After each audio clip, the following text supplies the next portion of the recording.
परळी वैद्यनाथ येथील काय तौहीद खान प्रकरणी सखोल तपास आणि त्या कुटुंबाला आर्थिक मदत व जिल्ह्यातील एकूणच वाढत्या गुन्हेगारी आणि नशेखोरीचे प्रमाण इतक्या मोठ्या प्रमाणात वाढलंय की या पाठीमागे सुद्धा नशेखोरी आणि त्या नशेखोरीमुळेच हा तौहीदचा अतिशय अशा पद्धतीने हे केलं गेलं आहे। मी पोलिसांचे आभार मानतो की 48 तासात या ज्याचा मयत तौहीदचा 48 तासात 2 आरोपी त्यांनी गजाआड केले।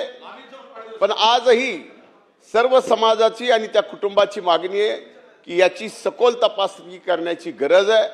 एवढंच नाही तर त्यांना ते कुटुंब एवढं गरीब आहे, लहान 3 मुली आहेत, कोणीही बघणारं त्या कुटुंबात नाही। शासनाने त्यांना आर्थिक मदत सुद्धा करण्याची गरज आहे।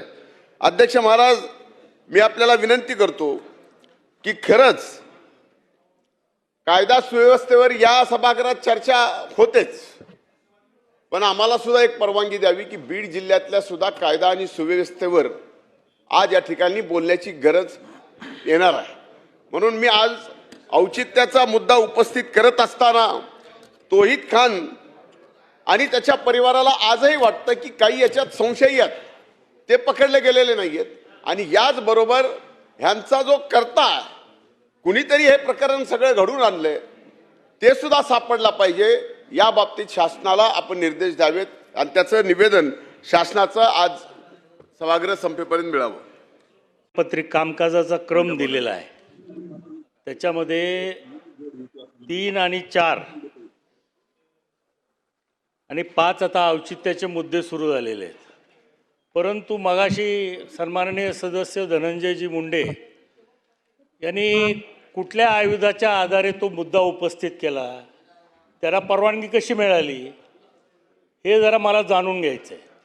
नाही माननीय, नाही मी बघत होतो माननीय अध्यक्ष महोदयांनी त्यांना परवानगी दिलेली। हा सर्वस्व अधिकार माननीय अध्यक्ष महोदयांचा आहे। अध्यक्ष महोदयांनी त्यांच्या अधिकारामध्ये त्यांना परवानगी दिलेली, त्यामुळे तुमचा हा पॉईंट ऑफ ऑर्डर होऊ शकत नाही, हा तुमचा पॉईंट ऑफ ऑर्डर होऊ शकणार नाही। हे सर्वस्व अधिकार माननीय अध्यक्ष महोदयांचे आहेत, त्यांनी त्यांच्या अधिकारामध्ये त्यांना परवानगी दिलेली, त्यामुळे तुमचा पॉईंट।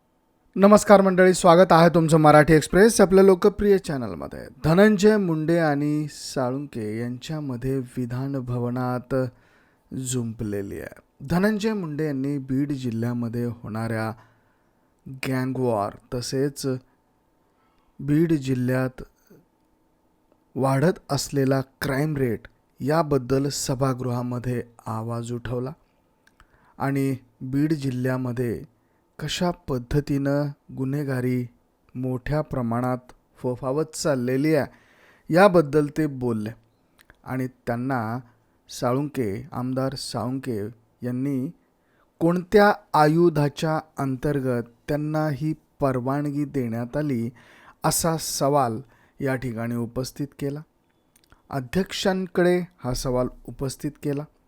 अध्यक्षांनी माननीय धनंजय मुंडे यांनी परवानगी मागितली होती आणि त्यांना परवानगी ही देण्यात आलेली आहे। त्यामुळे तुम्ही जो मुद्दा उपस्थित करत आहात की धनंजय मुंडे यांनी हा मुद्दा सभागृहात कुठल्या आयुधाचा वापर करून उपस्थित केला आहे हे मला जाणून घ्यायचं आहे आणि त्यासाठी त्यांनी ते सांगितलं पाहिजे, अध्यक्षांनी ते सांगितलं पाहिजे असा सवाल उपस्थित करताच अध्यक्षांनी त्यांना देखील योग्य ते उत्तर देत या ठिकाणी तुमचा प्रश्न जो आहे तो मान्य केला जाऊ शकत नाही अशा शब्दांमध्ये या ठिकाणी सांगितलेलं आहे। मंडळी, बीड जिल्हा, परळी, केज, माजलगाव या पट्ट्यांमध्ये मोठ्या प्रमाणात गुन्हेगारीचं प्रकरण हे समोर येतं आहे आणि या गुन्हेगारींच्या प्रकरणावरती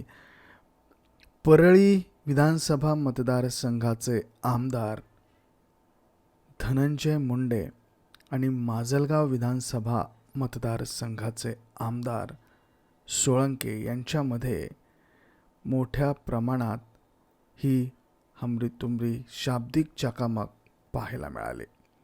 प्रकाश सोळंके यांनी आता थेट धनंजय मुंडे यांच्या विरोधात जात सभागृहामध्ये आवाज उठवणं सुरू केलेलं आहे.